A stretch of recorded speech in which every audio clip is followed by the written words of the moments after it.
One of the biggest things I really wanted to do is bring respect back to studio horror films. Don't you see? See what? I love a horror film that has a strong sense of dread. This sense of something bad is about to happen.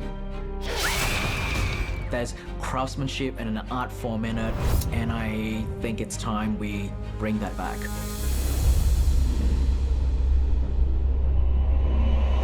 Hey, Mark. When you're doing the second film in a series, it was both a challenge but also fun to figure out where can we zig where we zagged last time and find ways to turn scenes that might seem familiar on their heads and do something different with them. The tension and the suspense are done on a bigger palette than we did on the first time, so it gives people what they want from the original movie and the structure and story. But it's a bigger roller coaster ride than it was. It's a darker world than the first one in a lot of ways. And it's also, I think, because it's the child that becomes possessed in it, I think that's kind of also awful because it's a child.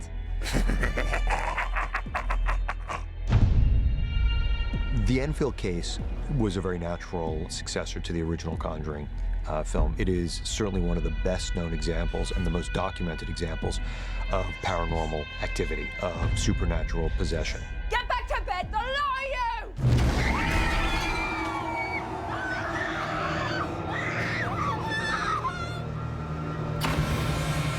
I think one of the biggest things that attracted me to this particular story and wanting this to be the second movie is the setting. I really do think the London setting just gives it a slightly different flavor. The location setting, you know, the people just have a different look to it, have a different smell to it. London was certainly a pretty depressed place in 1977. The miners' strikes were going on. It was the birth of the punk movement. It's gray, it's dark, it's winter. We just thought it would really give a different look and feel to the environment that the Warrens are putting themselves into. My cinematographer, Don Burgess, did such a great job in capturing that atmosphere that I really wanted to go for. We know we're coming in to do an inspection. Right. So we could be here. She could step up into this. When you get Don, it's a different look, and he's really, really unbelievable, and obviously in tune with each director. To be able to shift his focus and his look is pretty astounding. Well, this film for me is been an absolute joy because we have a very visual director, James Wan, who's recreating this story. And so the cinematography is a big part of telling this type of a story with the light and the shadow, what you see and what you don't see. When I light a set, I'm always keeping that in mind. I want it to be dramatic, I want it to be interesting, but I want it to feel real. I want the audience to be connected to it.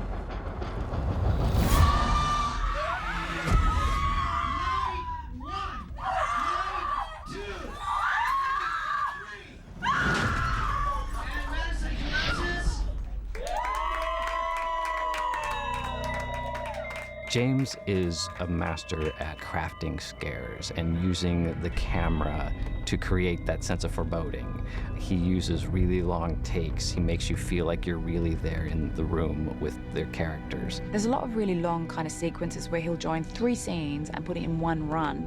So you're just in the moment of like, I hear my daughter screaming, what is that? Coming, turn the lights on, running down the hall, hearing it, then going into the next scene, what that is. So you do get this kind of long, continuous feeling of like being in the reality of that situation. It's all about how you move through the house and how the camera can move through the house is first and foremost the most important thing. You got your school uniform for tomorrow? Yes, Mum, I'm getting it. The design of the house, Julie Berghoff, our production designer, did a fantastic job of creating this house. First of all, recreating a world of 1970s and the world of these council houses, but also she just brought a whole texture and tone and color palette to that when it's lit in certain ways, really makes it scary. The hero chair. It was actually from the Warner Brothers set dressing, set deck department, but we aged it a little bit more and added a skirt on it, and we've been adding a little bit of mold to it as the house gets more haunted. The chair kind of gets more haunted, and you can see the mold that I've created on the back wall. I told my production designer very early on that we need to, literally build a 2-story house. We needed to make our version of this house slightly bigger because we needed to accommodate the film crew, the actors, so that we can literally follow actors up and down the stairs, and also that way it feels more like a real house. So it doesn't feel like a movie set. We had to also make this house longer so that James could get a lot of these long hallway tracking shots. You walk through that house and you get lost in it very quickly, lost in the fact that this does not seem like a set. And that's a great feeling. It's really a full realized house. You can go in the front door and up and down the stairs. So I think the kids, that helps them a lot, really believe that they're in this environment and in this world. And I think it helps them kind of with their performances all the way around. One of my favorite shots is the camera starts on me sleeping in the chair, and then my mom comes downstairs and she helps me up to bed, and then the camera pans to the window and it starts raining, and then it's supposed to turn into daytime, and the camera backs up and then there's me on the sofa. So in that shot, I had to run upstairs real quick, put a robe on, change, run back downstairs, and then get on the sofa. But it's really cool because it is one continuous shot. That's really cool. That's also, a real testament to the way James directs. He does as much as he possibly can in camera. Action! Very good, cut it! He does not want to rely on CG unless he absolutely has to. And I think that is the secret to a lot of the really scary sequences that we have. He's got a feeling that Hitchcock had, knowing what the human spirit is in terms of being afraid of things. He uses shadow and darkness and surprises. Working with James on this level has been really, really fun because he's so good at what he does. It gives you an opportunity to really make a film that feels elevated above just genre, which is what we tried to do in The Conjuring. If we keep doing this, you're going to die. I think the love story aspect of the Warrens is something that's very important for me. The idea of, sneaking in a romantic story into this film was really cool. I guess I just kind of disguised it as a horror movie to get that across. I just love working with Vera and Patrick. Those two are so much fun on set to work with. They're kind of like kids, When I call cut, they would just sort of, just joke around amongst themselves, and we just have fun. And it does help, that kind of like lighter atmosphere really does make a big difference.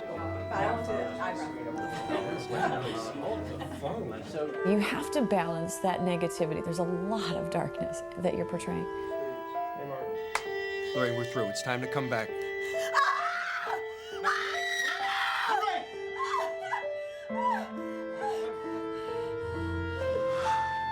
With the first Conjuring, and certainly with this one, we were very careful to build the characters into real characters so that the more time you spent with them, the more you knew who they were, the scarier it would be when they went through the things that they went through. You see this?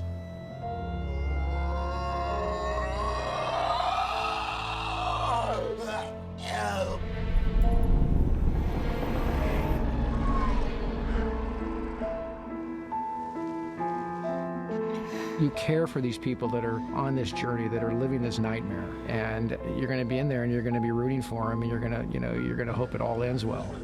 That style of filmmaking is very important to the way I construct my scares. Janet! Because if you believe in the characters, if you really like who they are, I can put them into whatever situation and you would care about them. And so when the scary thing starts to happen, you would want to see them pull through it. I was gonna say hi, but give you guys a hug. I'm very grateful for giving us the chance to tell our true story, the film set, and all the people I've met, the directors, producers, the writers, everyone involved. I value them very much. When you see these characters come to life and you feel that this is part of the journey that we're all on, it's what connects us to cinema. You see how much care we've taken with this franchise. That's going to pull people in. We're going to scare the pants off of you. But at the heart of the story, there's a tremendous love story.